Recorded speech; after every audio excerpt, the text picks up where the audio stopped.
everybody, and welcome to this video on the hyperbola. In this video, we have a look at how to plot the hyperbola. Now, to plot the hyperbola, we'll need to know how to get each one of these aspects: the shape, the x-intercept, the y-intercept, the asymptotes, and the axis of symmetries. So in the previous videos, we cover each of these aspects. So if you are unsure on any of them, please watch our previous videos so that you can recap. So let us start with an example. So for this one here, we have this equation. So first, let's talk about the shape. So the shape, we look at our A, which is the numerator, and it's 3. And it is positive, so that is telling us when we are drawing our graphs, it will be in the first and third quadrant.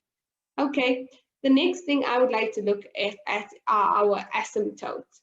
So what are our asymptotes? The equation is x is equal to p star. So that's reminding us to change the sign. So we have that it means that it is x is equal to 1, and the other one is y is equal to q, which means that it is y is equal to 4. I like to find our asymptotes first because then the next step is to get the x and y intercepts. So as I mentioned in the video before, that when your x or y axis is an asymptote, you don't have an x-intercept. But in this case, it is not the case, so we will have an x-intercept, so we can make y equals 0. So what we have is 0 is equal to 3 over x minus 1 plus 4. We take the 4 over, minus 4 is equal to 3 over x minus 1. We can multiply both sides by x minus 1. And then continue solving, we get minus 4 plus 4, minus 4x plus 4 is equal to 3. So minus 4 is equal to 4x is minus 1, so x is equal to a quarter. So x-intercept is a quarter and 0. So let us have a look at the y-intercept. So for the y-intercept, we make x equals 0. So we have y is equal to 3 over 0 minus 1 plus 4. So we have y is equal to 3 plus minus 3 plus 4, which is 1. So our y-intercept is 0 and 1. The next thing that you perhaps want to include are your axis of symmetry. So there are two.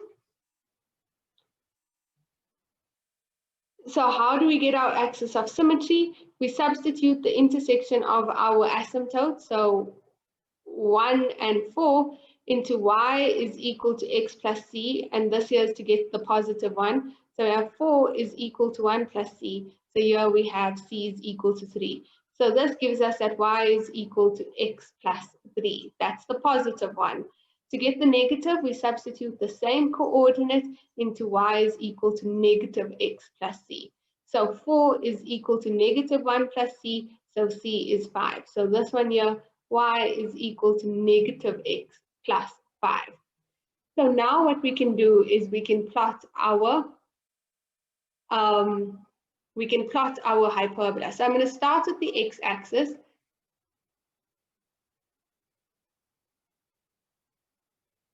Okay, and then next we're gonna put in our asymptote. Okay, so the one asymptote is x is equal to 1. Oh, that's negative 1. X is equal to positive 1.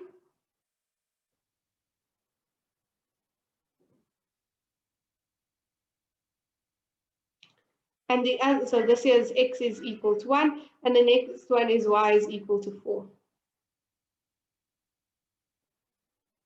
There, our beautiful axes. The next thing is we want to put in our intercepts. The one is a quarter and 0, so it's very close to there. And the other one is 0 and 1, so it's about there. And then our A is positive, so it's in the first and third quadrant.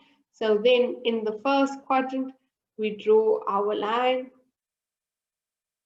And in the third quadrant, it would then go through our x and y intercepts. Okay, that line isn't very straight, but anyway. And there is our graph. It looks really beautiful. So now we want to plot our axis of symmetry. So one is x plus 3, so that's the positive one. It will go through there. Y is equal to x plus 3. And the other one is y is equal to minus x plus 5. Notice how these blue lines divide our graph in half. The last thing is, let's just say what's our domain and range. So the domain is x is an element of all real numbers. It just will not equal to the asymptote. And our range is y is an element of all real numbers, but it also will not equal to the asymptote. So that is the hyperbola. If you can plot it and put all of these aspects in, you have really understood it. If you are having a problem with any of these concepts, please watch one of our other videos.